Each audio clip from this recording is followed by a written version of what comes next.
தவேக தலைவர் விஜய், ராகுல் காந்தி திடீர் சந்திப்பு. காங்கிரஸ் கட்சியுடன் கூட்டணி உறுதி. திடீர் அறிவிப்பால் கொண்டாட்டத்தில் தவேக தொண்டர்கள். தமிழக வெற்றி கழகத்தின் தலைவர் விஜய் பங்கேற்ற கரூர் பிரச்சார கூட்டத்தில் 41 பேர் உயிரிழந்த சோகமான சம்பவத்தை தொடர்ந்து அவர் மீது வைக்கப்பட்ட விமர்சனங்கள் மற்றும் அரசியல் நெருக்கடிகளை முறியடித்து வரும் அக்டோபர் 17ஆம் தேதி கரூரில் மீண்டும் களமிறங்க இருப்பதாக தகவல்கள் வெளியாகியிருக்கிறது. இந்த பயணம் தவேகவின் அடுத்த கட்ட அரசியலை தீர்மானிக்கும் என்று முக்கிய நகர்வாகவும் பார்க்கப்படுகிறது. முன்னதாக விஜயின் கரூர் பயணத்தின் போது மக்கள் அவரை முளைப்பாரி எடுத்து வரவேற்று கிட்டத்தட்ட ஒரு கடவுளைப் போல கொண்டாடினர். இந்த சம்பவத்திற்கு பிறகு விஜயை தோற்கடித்து விட்டோம், அவரது அரசியல் முடிந்துவிட்டது என்று எதிர்த்தரப்பினர் பேசிய நிலையில் அக்டோபர் 17ஆம் தேதி அவர் மீண்டும் கரூருக்கு செல்வது சாமியை வீழ்த்திவிட்டதாக சொன்னவர்களுக்கு பதிலடியாக இருக்கும் என்று அரசியல் பார்வையாளர்கள் தற்போது தெரிவித்து வருகின்றனர். பெரும் அசம்பாவிதம் மற்றும் நீதிமன்ற விமர்சனங்களுக்கு பிறகு விஜய் மிகவும் உறுதியாகவும் தெளிவான படிப்பினைகளுடனும் இருப்பதாக கூறிய அவர், தன்னை வீழ்த்த நினைத்தவர்களின் முயற்சிகள் அனைத்தையும் அவர் கூர்ந்து கவனித்ததாகவும், இனி சண்டை போடுவதற்காகவே அரசியலுக்கு வந்துள்ளேன் என்ற ரீதியில் களமிறங்க தயாராவதாகவும் கூறியிருக்கிறார்கள். தவேகவின் தொண்டர்களான வாரியர்ஸ் கண்ணுக்கு தெரியாத எதிரிகளாக சமூக ஊடகங்களில் மிகவும் ஷார்ப்பாக செயல்பட்டு வருவதாகவும், இந்த கரூர் விவகாரத்தில் கூட தகவல்களை திரட்டி அவர்கள் செயல்பட்டதாகவும் கூறிய இந்த பத்திரிகையாளர் நிருபர், விஜயின் இந்த புதிய பயணம் வாரியர்களை அடுத்த கட்ட அரசியல் செயல்பாட்டிற்கு தயாராக்குமாறு உற்சாகப்படுத்தும் விதமாகவே இருக்கும் என்றும் கூறினார். மேலும் அது மட்டுமில்லாமல் விஜயின் நடவடிக்கைகள் தமிழ்நாட்டுக்குள் மட்டுமல்லாமல் தேசிய அளவிலும் கவனத்தை ஈர்த்துள்ளது. குறிப்பாக காங்கிரஸ் தலைவர் ராகுல் காந்தியுடன் விஜய் தொடர்ந்து பேச்சுவார்த்தை நடத்தி வருவதாக வரும் செய்திகள் ஆளும் கட்சியான திமுகவிற்கு பெரும் நெருக்கடியை ஏற்படுத்தியுள்ளதாகவும் பேசப்படுகிறது. கை எங்கள் கைக்குள் தான் இருக்கிறது என்று உதயநிதி ஸ்டாலின் சமீபத்தில் பேசியது விஜயின் எழுச்சி திமுகவை அச்சுறுத்துவதையே காட்டுவதாக விமர்சகர்களும் குறிப்பிடுகின்றனர். தென் மாநிலங்களான தமிழ்நாடு, கேரளா, ஆந்திரா, கர்நாடகா மற்றும் புதுச்சேரி ஆகிய 5 மாநிலங்களில் ராகுல் காந்திக்கு ஓட்டுகளை பெற்றுத்தர மு.க. ஸ்டாலினை கூட்டிச் செல்வதா அல்லது விஜயை கூட்டிச் செல்வதா என்று முடிவெடுக்க நேரிட்டால் விஜயை கூட்டிச் செல்வதையே ராகுல் காந்தி விரும்புவார் என்று பத்திரிகையாளர் நிருபர் கருத்து தெரிவித்திருக்கிறார். ஏனென்று பார்த்தால் தவேகவை தமிழ்நாட்டுக்குள் மட்டும் இல்லாமல் தேசிய கட்சியாக வளர்ப்பதற்கான முனைப்பில் விஜய் இறங்கியிருப்பதாகவும், அதற்கான ஆதரவு மற்றும் செயல் திட்டங்களை ஒரு குழு அமைத்து அவர் பகுப்பாய்வு செய்து வருவதாகவும் கூறிய இந்த பத்திரிகையாளர் நிருபர், கரூர் சம்பவத்திற்கு பிறகு தவேக மீதும் விஜய் மீதும் கடுமையான விமர்சனங்கள் எழுந்த நிலையில் அவருக்கு எதிரான அரசியலை முறியடிக்க தமிழக அரசு முனைப்பு காட்டுவதாகவும் கூறினார். அந்த வகையில் திமுகவின் வரலாற்று தவறுகளைப் போலவே விஜய் விஷயத்திலும் அதிமுக, தேமுதிக ஆகியோரைப் போலவே நடந்து கொள்வதாக கூறிய அவர், எம்ஜிஆரை இழந்து அதிமுகவை உருவாக்க அனுமதித்ததும், விஜயகாந்தை புரட்சிக் கலைஞர் என்று கருணாநிதியே பெயரிட்ட பிறகு அவரே எதிர்க்கட்சி தலைவராக உருவெடுக்கும் நிலைக்கு தள்ளப்பட்டதும் திமுகவின் தவறுகள் என்றும் சுட்டிக்காட்டினார். இன்று அதேபோலத்தான் விஜயை கை வைப்பதற்கான மூலம் திமுக 2026இல் ஆட்சி அதிகாரத்தை இழக்கும் நிலையை தானே உருவாக்கிக் கொள்கிறது என்றும், தவேக எழுச்சியானது இளைஞர்களை அதிக அளவில் அரசியலுக்குள் கொண்டு வந்துள்ளது என்றும் அவர் கூறினார். இன்றோ அதிமுக, பாஜக, ஏன் திமுக உட்பட அனைத்து கட்சிகளுமே விஜயை தங்கள் பக்கம் கொண்டு வர விரும்பி பார்க்கின்றனர். இதுவே அரசியலில் அவரது வலிமையையும் காட்டுகிறது. இருப்பினும் விஜய் பாஜக பக்கம் போவதற்கோ அல்லது திமுகவை தோற்கடிக்காமல் விடுவதற்கோ எந்த வாய்ப்பும் இல்லை என்பதில் உறுதியாக இருக்கிறார்களாம்.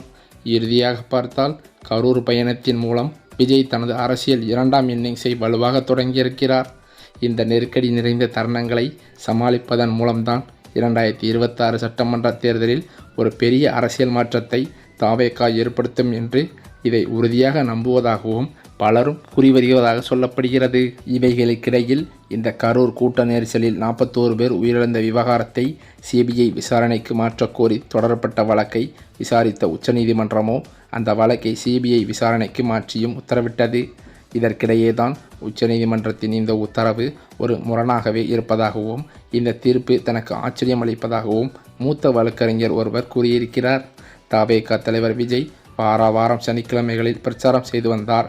கடந்த மாதமோ கரூரில் விஜய் பிரச்சாரத்தின் போது ஏற்பட்ட கூட்ட நெரிசலில் சிக்கி 41 பேர் உயிரிழந்தனர். கரூரில் விஜய் பிரச்சாரம் செய்தபோது அவரை பார்க்க கூட்டம் அதிக அளவில் திரண்டிருந்தது. அப்போது விஜய் வாகனம் வந்தபோது எதிர்பாராத விதமாக கூட்ட நெரிசல் ஏற்பட்டதாகவும் கூறப்பட்டது. இது தொடர்பாக விசாரிக்க ஓய்வு பெற்ற நீதிபதி அருணா ஜெகதீசன் தலைமையில் ஒரு நபர் ஆணையமும் அமைக்கப்பட்டது. மேலும் சென்னை உயர்நீதிமன்ற உத்தரவின்படி வடக்கு மண்டல ஐஜி அஸ்ரா கார்க் தலைமையில் சிறப்பு விசாரணை குழுவும் அமைக்கப்பட்டதும் உண்மைதான். இந்த வழக்கில் பார்த்தால் உச்சநீதிமன்றம் இன்று தீர்ப்பளித்திருக்கிறது. அதில் இந்த வழக்கை சிபிஐ விசாரணைக்கு மாற்றுமாறு உச்சநீதிமன்றம் உத்தரவிட்டது. சிறப்பு விசாரணை குழுவினர் இந்த வழக்கை மேற்பார்வையிடலாம் என்றும் தெரிவிக்கப்பட்டது. மேலும் இந்த விவகாரத்தை தானாக முன்வந்து விசாரித்த சென்னை ஐகோர்ட் கூறிய கருத்துக்களையும் உச்சநீதிமன்றம் கண்டித்திருக்கிறது. இந்த வழக்கு தொடர்பாக சில பிரபல சேனல்களுக்கு மூத்த வழக்கறிஞர் ஒருவர் கருத்து கூறுகையில், சட்ட ரீதியாக இதை நான் ஒரு முரணாகவே பார்க்கிறேன் என்றும், இந்த வழக்கில் இரு விஷயங்களை நாம் முக்கியமாக கவனிக்க வேண்டும். சிறப்பு புலனாய்வு குழு இன்னும் விசாரணையை கூட தொடங்கவில்லை.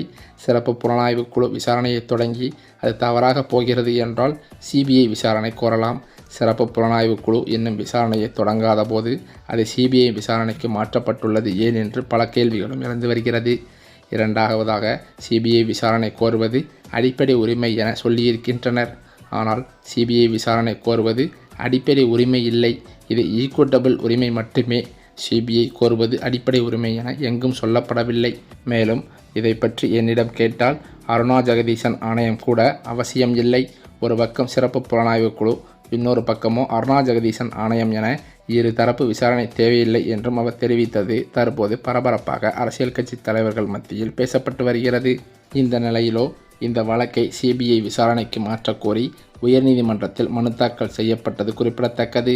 அந்த மனுவானது தள்ளுபடி செய்யப்பட்ட நிலையில் தாவேகா நிர்வாகி ஆதவ் அர்ஜுனா உச்சநீதிமன்றத்தில் மேல்முறையீடு செய்திருந்தார். இதனைத் தொடர்ந்து கடந்த வாரம் இந்த மனு மீது விசாரணையும் நடத்தப்பட்டது. இருதரப்பு வாதங்களையும் கேட்டறிந்த நீதிபதிகள் தீர்ப்பை ஒத்திவைத்தனர். இதன் பின்னரோ தாவேகா வழக்கில் இன்றைய தினம் தீர்ப்பு வெளியாகும் என்றும் அறிவிக்கப்பட்டிருந்தது. இந்த நிலையில் நீதிபதிகள் மகேஸ்வரி, அஞ்சாரியா அமர்வு தீர்ப்பை வழங்கினர். அதில் கரூரில் கூட்ட நெரிசலில் சிக்கி 41 பேர் உயிரிழந்த வழக்கை சிபிஐ விசாரணைக்கு மாற்றி தீர்ப்பும் வழங்கியுள்ளனர். அது மட்டுமல்லாமல் சிபிஐ விசாரணையை கண்காணிக்க ஓய்வு பெற்ற நீதிபதி, அதாவது அஜஸ் தோஸ்தோகி தலைமையில் குழு அமைக்கப்பட்டுள்ளது. இதனால் தமிழக அரசுக்கு பின்னடைவு ஏற்பட்டதாகவே பார்க்கப்படுகிறது. தாவேகாவின் கோரிக்கை ஏற்கப்பட்டுள்ள நிலையில் விரைவில் உண்மைகள் வெளிவரும் என்றும் அக்கட்சி நிர்வாகிகளும் கூறி வருகின்றனர். இந்த நிலையில்தான் விஜய் எப்போது வேண்டுமானாலும் ராகுல் காந்தியை சந்திக்க திட்டமிட்டிருப்பதாகவும், விரைவில் காங்கிரஸ் கட்சியுடன் அவர் கூட்டணியை உறுதி செய்வார் என்பதும் தெரிய வந்துள்ளது. ஏனென்றால் தேசிய அளவில் கட்சிகளுடன் கூட்டணி இருந்தால்தான் எந்தவித பிரச்சனைகளையும் சமாளிக்க முடியும் என்பதை உணர்ந்த அவர் ஆலோசனையின் முடிவெடுத்துள்ளதாகவும் சொல்லப்படுகிறது. அதன் பேரிலேயே காங்கிரஸ் கட்சியுடன் தாவேகா விஜய் கூட்டணி சேர்வதற்கான அறிவிப்பு இந்த வார காலத்திற்குள் வெளியாகும் என்றும் தாவேகா நிர்வாகிகள் மத்தியில் எதிர்பார்க்கப்பட்டு வருகிறது.